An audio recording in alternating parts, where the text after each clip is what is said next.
Welcome to another installment of History Of. I'm your host, Dan O'Dillinger, and I thank you for joining us today. If you're new here, please consider subscribing to make sure you don't miss a single installment. Today, we're going to be discussing the history of the world's first commercially successful solid-body electric guitar. That's right, this is the history of the Fender Telecaster. Back between 1932 and 1949, several luthiers and craftsmen experimented with the idea of building a solid-body electric guitar, but none of them made a significant impact on the market until 1950, when a cat named Leo Fender out of Fullerton, California, produced what is known today as the Telecaster.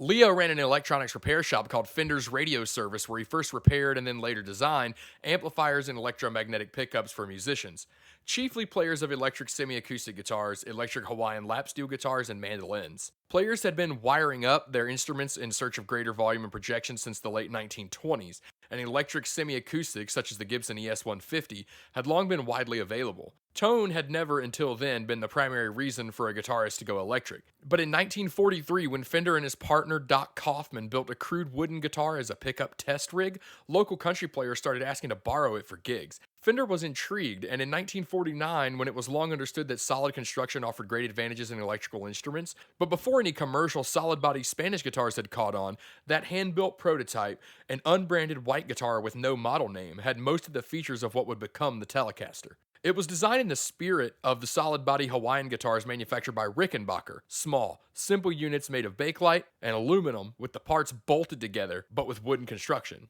The initial single pickup production model appeared in 1950 and was called the Fender Esquire. Ash and maple were used to construct the body and neck, respectively, and the guitar came in one color, blonde. Fewer than 50 guitars were originally produced under that name, and most were replaced under warranty because of early manufacturing problems. In particular, the Esquire necks had no truss rods and were mainly replaced due to bent necks. Later, in 1950, this single pickup model was discontinued and a two pickup model was renamed the Broadcaster. From this point onward, all Fender necks incorporated truss rods. The Esquire was reintroduced in 1951 as a single pickup variant at a lower price. In 1951, Gretsch filed suit against Fender for the name Broadcaster, as they already had a line of percussion instruments with the same name. Fender factory workers simply cut the Broadcaster name out of the existing headstock decals, so guitars with these decals simply say Fender without any model name. The term Nocaster was later coined by collectors to denote these transitional guitars that appeared without a model name on the headstock. Since they were manufactured in this form for 8 to 9 months in 1951, original Nocasters are highly prized by collectors. There are no official production numbers.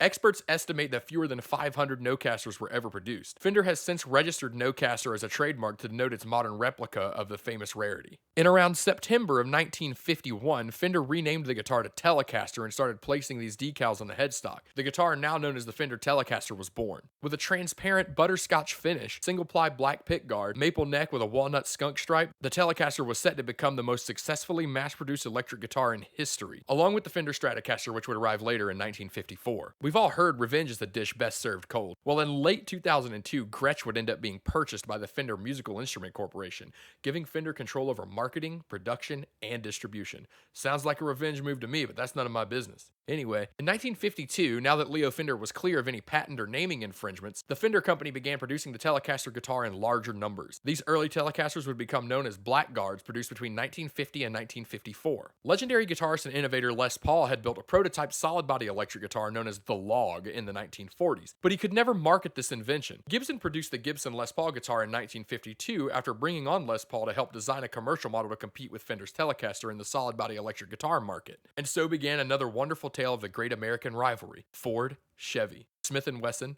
Colt, Harley, Indian, Fender, Gibson. The Tele's simple and modular design was geared to mass production and made servicing broken guitars easier. Guitars were not constructed individually, as in traditional lutherie. Rather, components were produced quickly and inexpensively in quantity and assembled into a guitar on an assembly line. The bodies were band-sawn and routed from slabs rather than hand-carved individually. As with other guitars made at the time, such as Gibson, Fender did not use the traditional glued-in set neck, but rather a bolt-on neck, which is actually attached using screws, not bolts. This not only made production easier, but allowed the neck to be quickly removed and serviced or replaced altogether. In addition, the classic Telecaster neck was fashioned from a single piece of maple without a separate fingerboard, and the frets were slid directly into the side of the maple surface. The very design of the headstock, inspired by Croatian instruments according to Leo Fender, followed that simplicity principle. It's very narrow since it was cut out of a single piece of wood without any glued-on wings. Nonetheless, the headstock is very effective, as the 6 strings are kept straight behind the nut, keeping the guitar easily in tune. While this has changed over time with new reincarnations of the guitar, guitar. This was a highly unorthodox approach in its day, as guitars traditionally featured rosewood or ebony fingerboards glued onto mahogany necks. The electronics were easily accessed for repair or replaced through a removable control plate, a great advantage over the rear route design of the Gibson Les Paul. Not to mention, Gibson Les Paul's necks quickly developed a reputation for shearing off around the first or second fret. This was due to the amount of duress placed on the neck by the aggressive 18-degree backwards pitch angle of the headstock.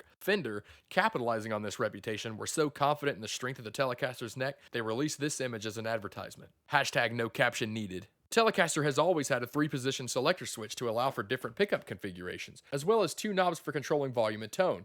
However, different eras had different functions for these controls. The original switch and knob configuration was used from 1950 to 1952. The first position, switched towards the neck, activated the neck pickup with treble tone cut, which produced a muffled bass-heavy tone, which was dubbed the dark circuit. The middle position selected the neck pickup without the treble cut, giving it a fuller sound, and in the third position had both pickups together and activated the tone knob. On these models, the tone knob acted as a blending knob, with the 0 position using only the bridge pickup, blending to a 50-50 neck-bridge mix in the 10 position. The first knob functioned normally as a master volume control. In late 1952, Fender made several changes to the circuitry of the guitar. First, a true tone control knob was installed that could be used to alter the tone from bass heavy in the 0 position to treble heavy in the 10. The first position stayed the same as before, with the neck pickup in dark circuit treble cut mode. In this position, the tone knob was disabled.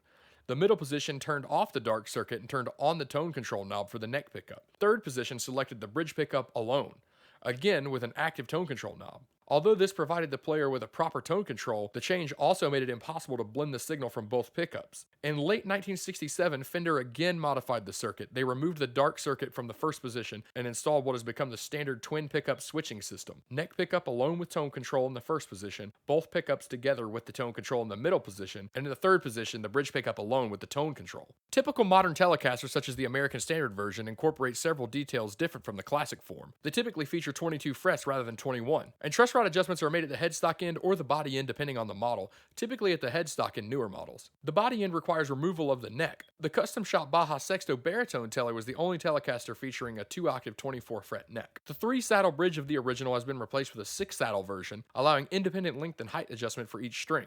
The long saddle bridge screws allow a wide range of saddle bridge positions for intonation and tuning. The stamped metal bridge plate has been replaced with a flat plate, and the removable chrome bridge cover, often called the ashtray for its secondary use, has been discontinued for most models. It improved shielding but prevented players from muting the strings at the bridge and made it impossible to pick near the saddles to produce a characteristic twang. The short-lived Elite Telecaster of 1983 incorporated 2 specifically designed humbucking pickups powered by an active circuitry that featured a TBX guitar expander and an MDX mid-range booster with 12 dB of gain. Other features include a free-flight hardtail bridge and die-cast tuning machines with paraloid buttons. This guitar was among the latest CBS-era Fenders to feature a biflex truss rod system, low-friction easy glider string trees, and active electronics. After CBS sold Fender to a group of employees led by Bill C. Schultz in 1985, production ceased on the Elite Telecaster and other Elite models. Fender Japan made its own version of the Elite Telecaster in late 1984, which featured a 22-fret neck with medium jumbo fret wire and a modern 9.5-inch fingerboard radius.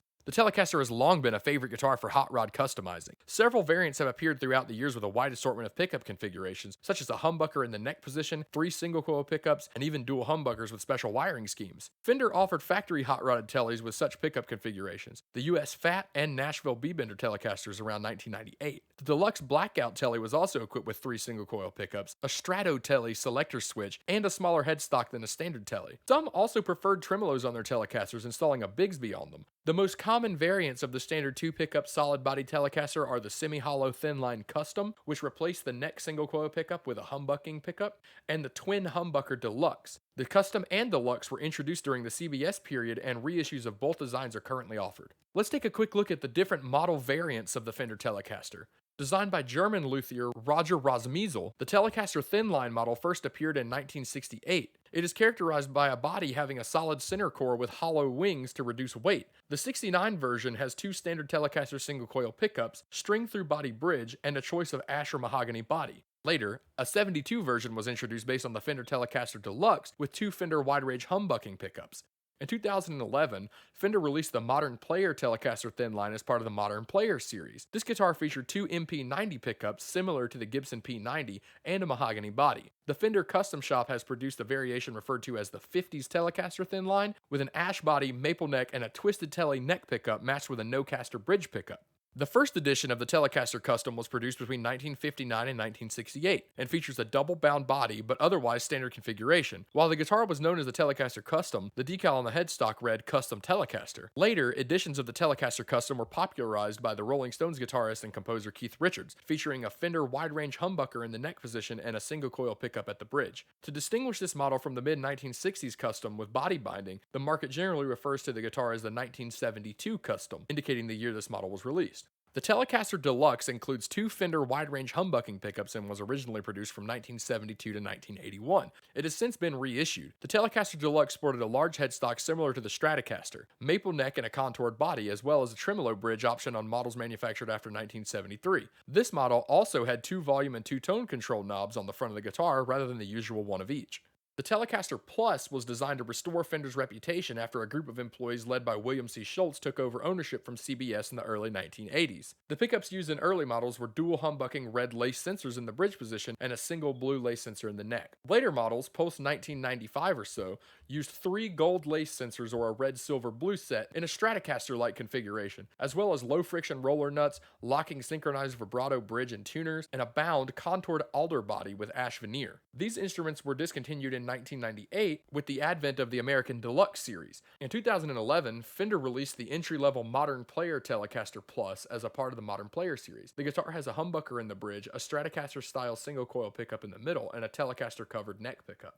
The Tele Junior is a variant of the Telecaster that the Fender Custom Shop produced in a limited run of 100 units in the early 1990s. It uses a Telecaster body shape, scale length, and electronic controls, albeit with a reverse control plate. However, many of its construction and electronic features, for example its set neck and P90 style pickup, are similar to those of the Gibson Les Paul Jr. The Cabronita is a model that is distinguished by the use of Fidelitron or the more expensive TV Jones classic humbucking pickups, which look like the original Gretsch humbuckers. The La Cabronita is an American-made, custom-built-to-order instrument. It typically has one TV Jones classic pickup in the bridge position. It can be ordered in any configuration. All Cabonitas can be distinguished by use of a smaller pickguard that covers the lower horn only, similar to the pickguard used in the original prototype of the Telecaster in 1949. The versions built in Mexico offered either a solid body or thin-line body, with both featuring two Fidelitron pickups, a volume knob, and pickup selector. They both have maple necks, 25.5-inch scale length, and a 9.5-inch fretboard radius, medium C profile, and 1 5/8 nut width. Common to many standard Telecasters made in Mexico, although the Cabronita comes with 22 frets instead of the more common 21. For a brief period, Fender offered an American-made Telebration Cabronita that used two of the TV Jones pickups. While Cabronita isn't a proper Spanish word, it roughly translates to English as the little bastard. The Modern Player Telecaster is offered in two distinct styles, a Plus model and a thin line. The Plus utilizes a pine body, a standard Telecaster pickup in the neck position, a reverse-wound single-coil Stratocaster-style pickup in the middle position, and a humbucker in the bridge position. It is equipped with coil splitting and a 5-way switch to provide 7 different pickup combinations. The Modern Player thin line adopts a pickguard similar to the Deluxe models and a Stratocaster-style hardtail bridge. It features a mahogany body, 2 P90-style single-coil pickups, individual volume and tone control, and a 3-way pickup selector in the upper horn position. Both use the standard 25.5-inch scale on 22 fret maple necks that are unlike any other Telecasters in that they do not utilize an overhang to accomplish the 22nd fret, but instead use a longer, square-ended neck that is not fully compatible with previous Fender parts. The Subsonic Telecaster was first made in 2002 and is still produced. It is made in the USA and was produced as a custom guitar. It has a 22 fret maple neck with an extended 27-inch scale length. It consists of a humbucker in the neck position and a slanted single coil in the bridge position. There's a 3-way pickup selector switch and a volume control knob as found on most Telecasters.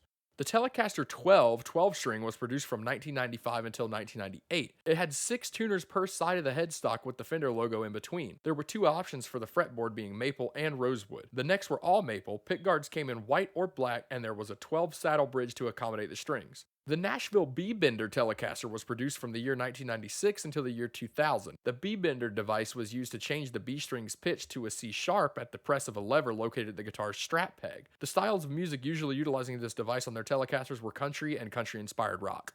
The most interesting part of the invention of the Fender Telecaster is that it remains one of the very few industrially manufactured products in world history where the initial design was considered to be at its very best upon first release. Although subjective, this point is evident by the continual reissue of the 1951 Nocaster and the 1952 Telecaster in large numbers by the company to this day. Known for its ability to produce both a bright, rich cutting tone and a mellow, warm, bluesy jazz tone, depending on the selected pickup, and by adjusting the tone control. The slant of the bridge pickup also increased the guitar's treble response. The solid body allows the guitar to deliver a clear and sustaining amplified version of the string's sound. This was an improvement over previous electric guitar designs whose resonant hollow bodies made them prone to unwanted acoustic feedback when volumes were increased. These design elements intentionally allowed guitarists to emulate steel guitar sounds as well as cut through the mix and be heard in roadhouse honky-tonk and big western swing clubs, initially making this guitar particularly useful in country music. Since then, Fender has developed even more in the way of pickups and tones for the Telecaster, with changes from Alnico 3 magnets to Alnico 5 magnets. Its wide range of tonalities allows the Telecaster to be used successfully for many styles of music, from country to hard rock and everything in between.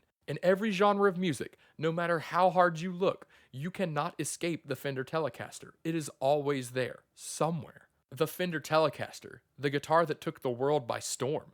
The guitar that paved the way for every electric guitar in existence. The guitar that single-handedly created modern music.